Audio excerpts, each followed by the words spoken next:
Lukács, a Jewish Hungarian aristocrat and a son of a banker. In the summer of 1924, Lukács moved to Germany.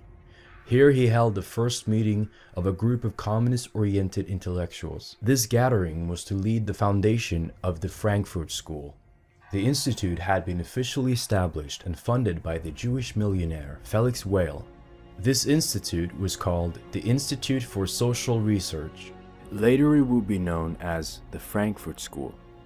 These new Marxists, under the direction of Max Horkheimer, believed that Europeans were too attached to tradition, race, nation, family, and faith to be able to accept communism. Antonio Gramsci, while in prison, described that Marxism and communism could only flourish after a long march through the cultural institutions. Only then, after they had corrupted all Western values and made life impossible for us, could they impose the dictatorship of the proletariat. This was also what the Fabian socialists did to weaken the countries and slowly implementing international communism. The mantra would now be change and destroy Western culture before communism would be accepted. George Lukács believed that for a new communist culture to emerge, the existing European culture had to be destroyed. There is no other way to get control of a society with strong moral values than to weaken those values. He said, "I saw the revolutionary destruction of society as the one and only solution to the cultural contradictions of the epoch. Such a worldwide overturning of values cannot take place without the annihilation of the old values and the creation of new ones by the revolutionaries." Willy Münzenberg said, "We must organize the intellectuals and use them to make Western civilization stink. Only then, after they had corrupted all its values and made life impossible, can we impose the dictatorship of the proletariat." In his 1915 book, The Spirit of Militarism, Nahum Goldmann, top-level international Zionist and the president of the World Jewish Congress, describes the Zionist method for destruction of Western civilization, which is required for transition into a new world order. The historical mission of our world revolution is to rearrange a new culture of humanity to replace the previous social systems. This conversion and reorganization of global society requires two essential steps. Firstly, the destruction of the old established order. Secondly, design and imposition of the new order. The first stage requires elimination of all frontier borders, nationhood and culture, public policy, ethical barriers, and social definitions. Only then can the destroyed old system elements be replaced by the imposed system elements of our new order. The first task of our world revolution is destruction. All social strata and social formations created by the traditional society must be annihilated. Individual men and women must be uprooted from their ancestral environment, torn out of their native environments. No tradition of any type shall be permitted to remain as sacred. Traditional social norms must only be viewed as a disease to be eradicated. The ruling dictum of the new order is, nothing is good, so everything must be criticized and abolished. Everything that was must be gone. After destruction of the old order, construction of the new order is a larger and more difficult task. We will have torn out the old limbs from their ancient roots in deep layers. Social norms will be lying disorganized and anarchic, so they must be blocked against new cultural forms and social categories naturally re-emerging. The general masses will have been first persuaded to join as equals in the first task of destroying their own traditional society and economic culture. But then, the new order must be forcibly established through people again, being divided and differentiated only in accordance with the new pyramidical hierarchical system of our imposed global monolithic new world order. Max Horkheimer, Jewish intellectual of the Frankfurt School, explained, "The revolution won't happen with guns. Rather, it will happen incrementally, year by year, generation by generation. We will gradually infiltrate their educational institutions and their political offices, transforming them slowly into Marxist entities as we move towards universal egalitarianism. Out of this came cultural Marxism, this subversive ideology which meant that gender, sexual orientation, family, race, culture, or religion, every single aspect of a white person's identity was to be questioned, every norm or standard in a society challenged and ideally altered and demolished in order to benefit supposedly oppressed groups instead of Europeans. This would supposedly create a society in which the Jews would not be seen as an outside distinctive class, where they could feel safer to climb to the highest positions in society without encountering much opposition from Europeans. The entire purpose of cultural Marxism was to delegitimize and banish European ethnic interests and replace them with minorities.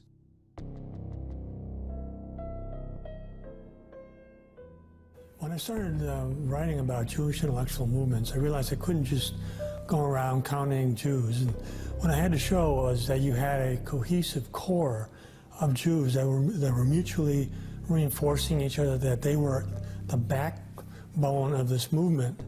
And I had to show that these people identified as Jews. And I had to show that they viewed what they were doing as furthering specific Jewish goals. For example, one of the most common things was that they were concerned about anti-Semitism. Quite a bit of my writing in my book, The Culture of Critique, was to show that the Jews who were the center of these Jewish intellectual movements were very concerned about issues like anti-Semitism. That they were trying to develop theories in which anti-Semitism was a pathology, in which anti-Semitism had no intellectual basis, in which it was just morally beyond the pale. The important thing was to show that Jewish identification was important in furthering of a specific Jewish goal. Now, that's not to say that this was a goal that all Jews have. We're not saying that all Jews are anything, as a matter of fact. For example, psychoanalysis had specific goals. They were concerned about anti-Semitism. But that doesn't mean that most Jews even believed in psychoanalysis or anything else. We're talking about a cohesive group of people.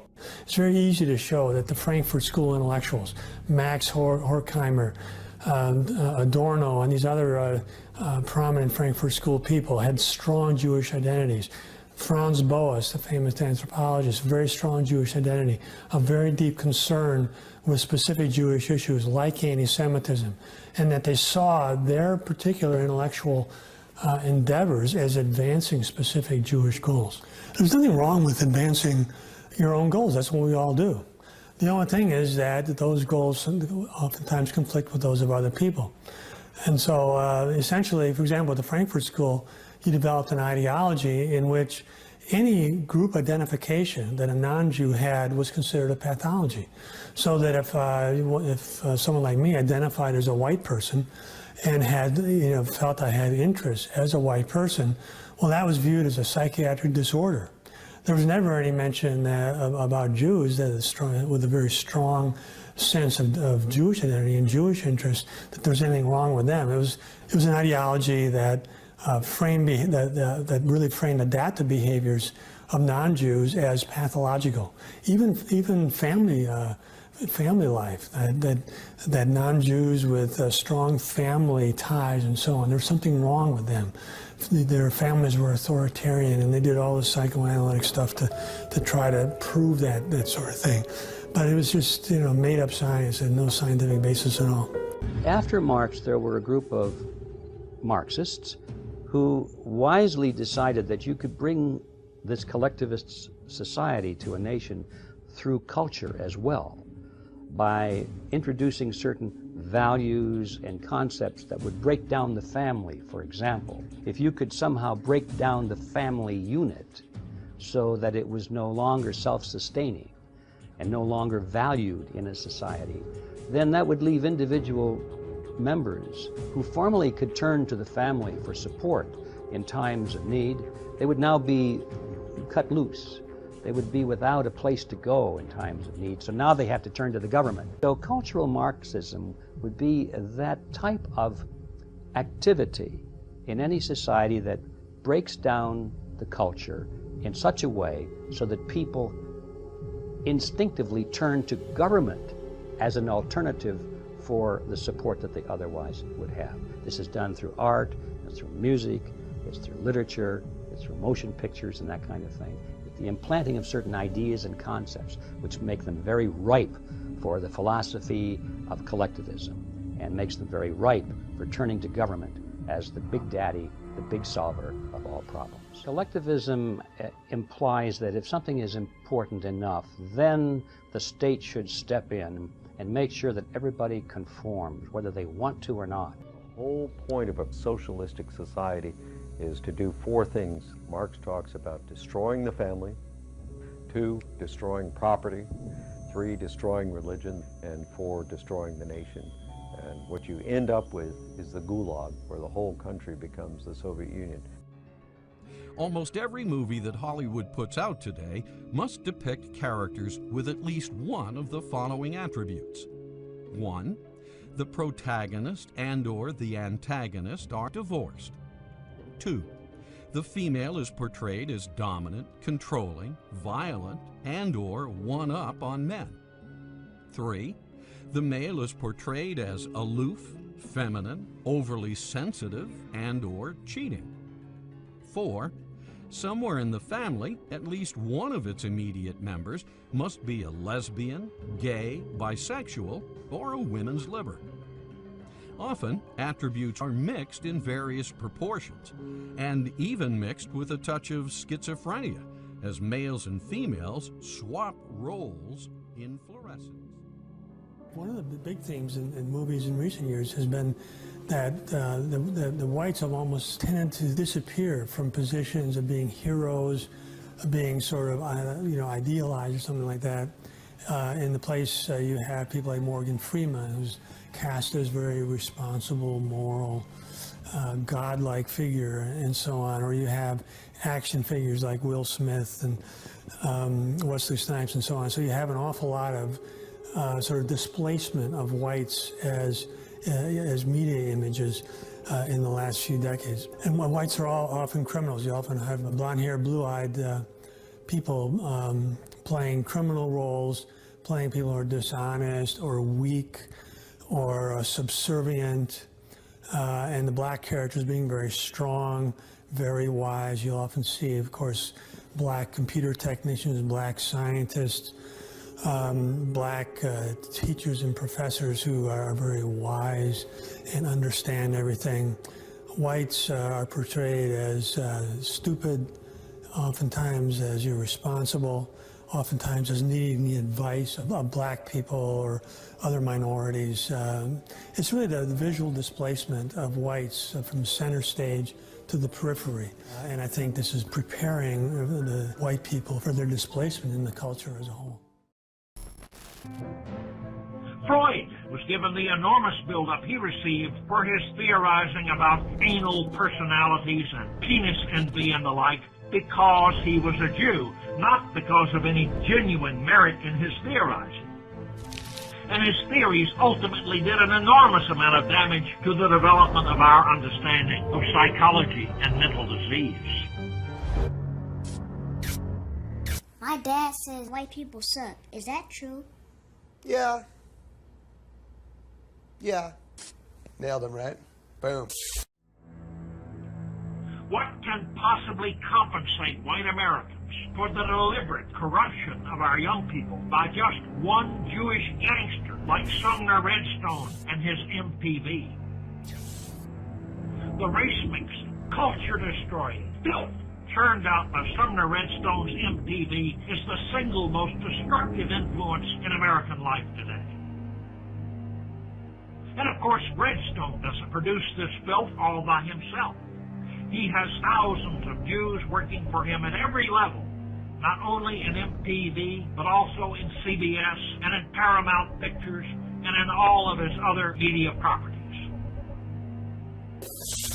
And although MTV targeting white teenagers as it does may seem the most blatantly and maliciously destructive, it is hardly much worse than some of the filth by Michael Eisner's Disney empire, especially by its Miramax Films division under the Weinstein brothers.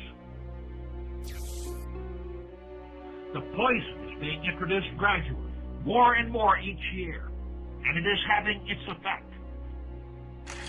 When the Disney company was entirely a Gentile company, none of it was poison designed to corrupt Americans. Davy Crockett. And what can possibly compensate on our balance sheet for what the Jewish news media are doing in their deliberate distortion of the picture of the world seen by the American public?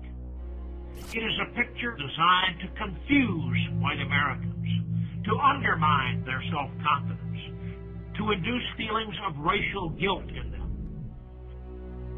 Just one example, the suppression of the news of black crimes against white people and the exaggeration of every white crime against non-whites is not a fluke. It is done routinely by all of the Jewish news media. And interracial crime is just one issue. The relations between the sexes, immigration, the foreign relations of the United States with the rest of the world, and 100 other important issues are similarly distorted in their portrayal by the media. This deliberate distortion has done irreparable damage to American society. And again, the distortion has been deliberate, planned, systematic, and intended to do harm to us. Göran Rosenberg, Swedish Jewish author and journalist, explains the drive behind the push for destroying white countries by means of cultural Marxism. Historically, Jews had always thrived in nations and empires with multicultural, pluralistic, and tolerant environments, while they fared badly in strong ethnic or nationalistic societies. European Jews have always been the emblematic stranger or other. Therefore, by definition, a society where the stranger is welcome is good for the Jews. The future of European Jewry is dependent on our ability to shape a multicultural, pluralistic, and diverse society.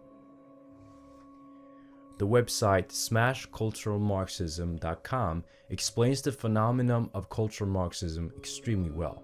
Cultural Marxism, or cultural Bolshevism, the generic culture, seeks to destroy everything good about society, what holds it together, what helps it to advance, what promotes intelligence and beauty. It seeks to degenerate society and take it to a lower form where people are less intelligent and more animal. It's based on the Marxist lie that everything good about society is all form of oppression. Every time anyone promotes cultural Marxism, they use the same line claiming it's about freeing people from oppression. These common cultural Marxist themes are all promoted by the same lie that they are done in the name of freedom. Liberalism, sexual perversion, degenerate art, degenerate music, mass immigration, anti-intelligence, and a promotion of people acting like animals, corrupted versions of feminism, multiculturalism, oppressing people of European ancestry, and destroying nationalism and destroying non-Jewish religion. Cultural Marxism is largely a synthesis of Marx and Freud. It is Marxism as applied in the cultural sphere and the analysis and control of the media, art, theater, film, and other cultural institutions in society, often with an emphasis on class, gender, and race.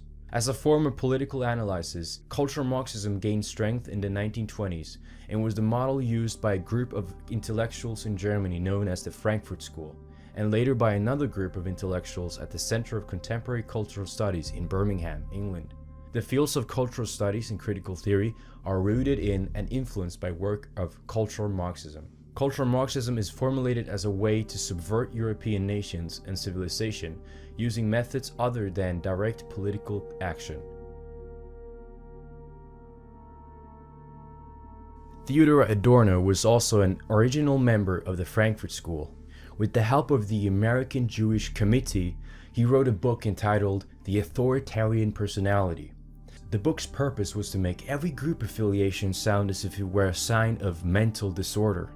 Patriotism, religion, family, and race loyalty were signs of a dangerous and defective authoritarian personality. The school's critical theory preached that the authoritarian personality was a product of the patriarchal family. This was one of the basic principles of cultural Marxism, the need to break down the family unit. Frankfurt School, at its base, developed the ideology that you had to sort of reject your family. By rejecting your family, you would then be more likely to accept, or you would be less likely to be anti-Jewish. And so, it's a remarkable thing because they never supposed that Jewish children should reject their parents. If we're going to promulgate Judaism to the next generation, you have to have children who identify with their parents. But in the authoritarian personality, identifying with your parents, who were Christian especially, was the epitome of pathology. This had to be eradicated. What you see with the authoritarian personality is holding out individualism, radical individualism, as a cultural ideal. Now, of course, individualism has long roots in European society. But what you're talking about with radical individualism is giving up all your allegiances. You just become the isolated individual. This is not a prescription that Jews have ever adopted. I mean, if there's anything that is characteristic of Judaism, it's a strong sense of identification with a group. So essentially this is a prescription for the behavior of Gentiles that would essentially make them less likely to have allegiances with other groups. Because from the standpoint of Jews, what is the most terrifying thing is a group of non-Jews united by an ideology where they have a strong sense of group membership and which Jews are viewed negatively. I mean, the paradigm of that would be, of course, National Socialism in Germany from 1933 to 1945. Fundamentally, what Nazism was about was having a strong sense of being a member of a nation, having a strong sense that you're part of an in-group, and these other people are not, you're not on their page, Jews especially. And so one way to get rid of that, basically, is to advocate individualism for everybody. Get rid of your allegiances. Don't have any allegiance to religion, country, race, even family. And again, one of the points I keep making there is that this is completely hypocritical, because to be a strong identified Jew means that you are highly connected to a group, that you have a strong sense of group membership, that you think of outgroups as potentially threatening, as enemies, and so on. In other words, the psychological process of group membership tend to make us view negatively the people in other groups, and that applies to Jews as well as anybody else. So strong identified Jews tend to have strongly positive views of their in-group, strongly negative views of the outsiders. And that's part of the cultural critique of these Jewish intellectuals, have very negative views about the culture and peoples of the outside them. In the book, Adorno defined parenthood, pride in one's family, Christianity, adherence to traditional gender roles, and attitudes towards sex, and the love of one's own country as pathological phenomena. Cultural Marxists wanted to create conflict between the oppressed minority and the oppressing majority, between those with alleged privilege and those without it. The working class had been replaced by minorities. All allegiance to family, nation, and culture was seen as major obstacles and sources of anti-Semitism. In order for them to get rid of all resistance to the Jewish interest, it would have to be crushed and eroded within every white person. Nationalism, racial realism, heterosexuality, sovereignty, homogeneity, traditionalism, loyalty, and the nuclear family were looked upon as major obstacles to the communist takeover of Western civilization. Thus, the cultural Marxists came up with ways of gradually breaking up our culture from within. The Marxist idea of equality is not actually possible to achieve in reality. It is only about bringing down the ones who stand out, the successful, the hardworking achievers, to the same level as those who do nothing, fail, and are lazy. This is how you make everyone quote-unquote equal. To undermine Western civilization, the Jewish extremists called for the most negative and destructive criticism possible of every sphere of the Gentiles' life. Their anti-white policies, they anticipated, would later spread like a virus. Cultural Marxism has given us anti-white policies such as racism offenses and hate speech laws, gender confusion, hookup culture, moral and gender racial relativization, homosexualization of children, mass immigration, racial tensions, forced multiculturalism, the systematic promotion of sexual deviances in society, an unreliable legal system with bias against the victim of the crimes, the breakdown of the nuclear family, and low birth rates. Notable philosophers from the Frankfurt School were Herbert Marcuse, Theodor Adorno, Max Horkheimer, Walter Benjamin, Erich Fromm, Friedrich Pollock, Leo Leventhal, Jürgen Habermas, Alfred Schmidt, Axel Honneth, Siegfried Kakauer, George Lukács. All of these intellectuals at the Frankfurt School were Jewish. The intellectuals were first to be targeted in all communist states. Free thinking is dangerous to the system. Social justice and feminism, to name but a few, are all anti-white, anti-free speech movements inspired by and born out of critical theory, and thus come under the umbrella of cultural Marxism. A popular manifestation of cultural Marxism is also political correctness, which the great English writer Theodor Dalrymple eloquently defines like this. In my study of communist societies, I came to the conclusion that the purpose of communist propaganda was not to persuade or convince, not to inform, but to humiliate, and therefore the less it corresponded to reality, the better. When people are forced to remain silent when they are being told the most obvious lies, or even worse, when they are forced to repeat the lies themselves, they lose once and for all their sense of probity. To assent to obvious lies is, in some way, to become evil oneself. One standing to resist anything is thus eroded and even destroyed. A society of emasculated liars is easy to control. I think if you examine political correctness, it has the same effect and is intended to. Feminism was part of the Jewish group evolutionary strategy, which came out of the think tank known as the Frankfurt School. Its goal was to cause resentment, division, and weaken the relationships between men and women in the Gentile society, to destroy the institute of marriage and the sanctity of the family. Women would be turned into working units. Feminism is the idea that women are free when they serve their employers, but slaves when they help their husbands. Through promoting abortion and radical feminism, the sexes would turn against each other and consequently lower their demography by preventing childbirth. Feminist propaganda would brainwash white women that marriage constitutes slavery for them, and that freedom for women cannot be won without the abolition of marriage and traditional relationships. Jewish intellectuals, Jewish activists have been very involved in feminism, for example. There has been a tendency to see the white male as something that has to be sort of demoted in society. Because there's no question that, say in the year 1950, that white males ran the show in America. Feminism, women were happy to stay at home and have children. Now women are encouraged to go off and have careers, and they have very few children. My view is that it would be far better, I think a lot more women would be happier being wives and mothers than they would be getting into the world of work where they have to be competitive. They have to sort of pretty much put the family on the back burner. Sexism was an epithet coined by the abortion-promoting feminist Jew Margaret Feldman. This epithet would be used to attack any person who uphold the natural order and mutually complementary roles of the sexes in society. Feminism has absolutely nothing to do with protecting women. It is a cultural Marxist program to degrade and subjugate white men, and of course also white women. Well, one of the things they told me was that he was at the house one night, and we were talking, and he started laughing. He said, "Aaron, what do you think women's liberation was about?"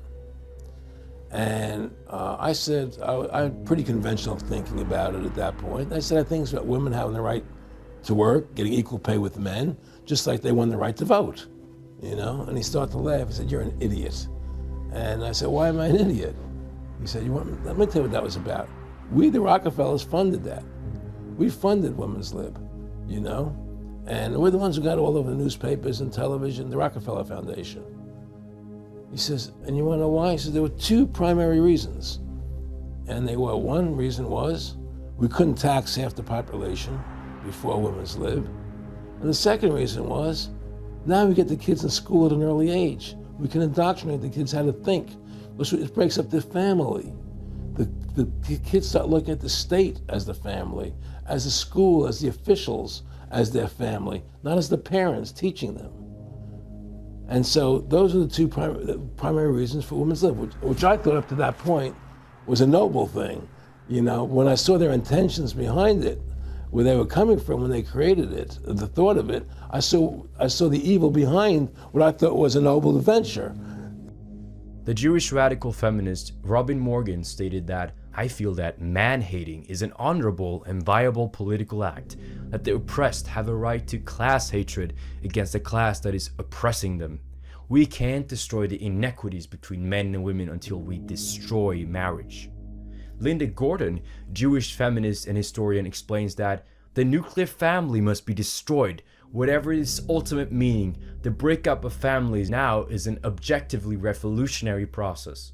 In order to do this, Jewish feminist Andrea Dworkin stated that they will have to destroy the structure of culture as we know it. Its art, its churches, its laws, its nuclear families based on father right and nation states. She continues, "I want to see a man beaten to a bloody pulp with a high heel shoved in his mouth, like an apple in the mouth of a pig." The Jewish feminist Susan Sontag says that the white race is the cancer of human history. Fighting for gay marriage generally involves lying about what we're going to do with marriage when we get there.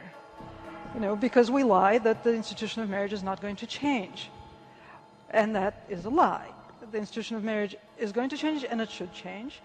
And again, I don't think it should exist. The hyperinflation of Germany attracted the international community to Berlin, and it was known as the moral cesspit of Europe, where any and every deprived sexual activity could be had. The cultural Marxist Jews had introduced decadence and immorality into German culture, movies, art, and theater. That's why people saw Berlin as the Babylon of the 20s. Things that had been considered to be immoral, amoral, whatever, became irrelevant, and anything went. Prostitution was legalized in 1927. Mother and daughter teams offered their services to the same client simultaneously. There were no fewer than 17 different prostitute types in this brothel city. There were clubs where lesbians liked to whip schoolboys, and you'd find military officers sitting there with children sitting on their laps. So a lot of it was play acting, but there were quite a lot of people who also indulged in it. The first homosexual and transsexual propaganda theater plays were made in Berlin in the 1920s. The first adultery theater plays were made by Jewish authors. Places that you hadn't noticed would turn into outrageous strip clubs. The basements of the restaurants would be homosexual or lesbian romper rooms and sex clubs.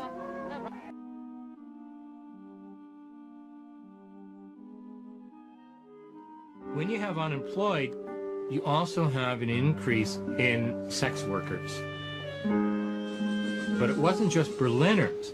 It was tens and maybe hundreds of thousands of young boys and young girls who were coming to Berlin to participate in this hard currency sex traffic.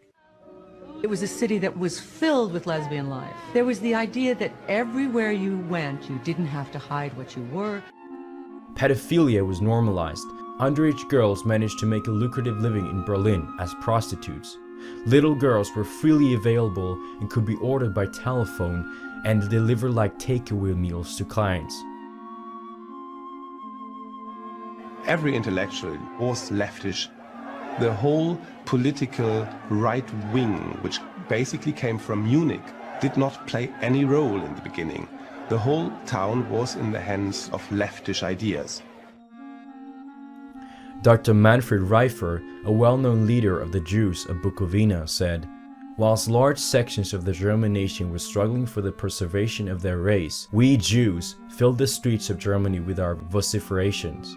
We supplied the press with articles on the subjects of its Christmas and Easter, and administer to its religious beliefs in the manner we consider suitable. We ridicule the highest ideals of the German nation and profane the matters which it holds sacred.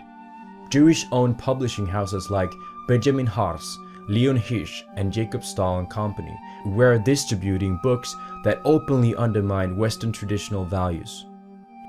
Jews also pushed an intensive campaign for free abortion, as Dr. Max Hodden, Dr. Lothar Wolff, Martha Rubin Wolff, Alphonse Goldschmidt wrote numerous articles encouraging abortion and birth control for the Germans to lower their birth rates even further. Leading the film and theater businesses were Jews such as Joseph von Sternberg, Bertolt Brecht, Erich Pommer, and a host of other Jews. Research into sexuality was led by Jewish sexologists Ivan Bloch and Magnus Hirschfeld. The transgender community encouraged primitive sex operations because men and women no longer felt comfortable in their natural roles. With prostitution, drugs, pedophilia, homosexuality, adultery, sadism, masochism, decadent art, and even bestiality rampant, Germany was an unsafe place for the traditional German family. The conservative Germans looked at Berlin with disdain, destroying what was left of the national spirit. Criminal gangs lived from prostitution, drug trafficking, illegal gambling, pornography, robbery, and burglary. The police were underpaid, corrupt, and felt totally powerless because of the constitutional limitations of police authority. Maurice Samuel was a Romanian-born Jewish and Zionist novelist, translator, and lecturer. In 1924, he stated explicitly in his own book, You Gentiles, that we Jews, we are the destroyers and will remain the destroyers forever. Nothing that you will do will meet our needs and demands. We will forever destroy because we want a world of our own. The Jew Dr. Kurt Münster wrote in his novel Der Weg nach Zion, The Way to Zion, we have corrupted the blood of all the races of Europe. Perhaps we have infected them. Today, everything is unified. Our thinking is in everything living. Our spirit rules the world. We are the masters. For everything that has power today is the child of our spirit. One may hate us, one may drive us away, our enemies may triumph over our physical weakness, but we are no longer to be gotten rid of. We have devoured the peoples, conquered the races, defiled them, broken their strength, made everything rotten, lazy, and corrupt with our stale culture. Our spirit can no longer be exterminated. Rabbi Harry Wharton said, "The communist soul is the soul of Judaism." When we look deeper into the nature of communism, we see that it's essentially nothing else than Judaism. Since the Jews are the highest and most cultural people on earth, the Jews have a right to subordinate to themselves the rest of mankind and to be the masters over the whole world. The Jews will become the masters over the whole earth, and they will subordinate to themselves all nations. Judaism is communism, internationalism, the universal brotherhood of man, the emancipation of the working class and the human society. It is with these spiritual weapons that the Jews will conquer the world and the human race. The Aryans will be destroyed and Marxism will triumph. The honest Weimar Jewish poet Stefan Zweig now feared a backlash against Jewry, saying, "It's disgusting how Jews are taking everything by storm. Should it not be our responsibility to anticipate the justified anti-Semitic indignation and call our people back to their senses?"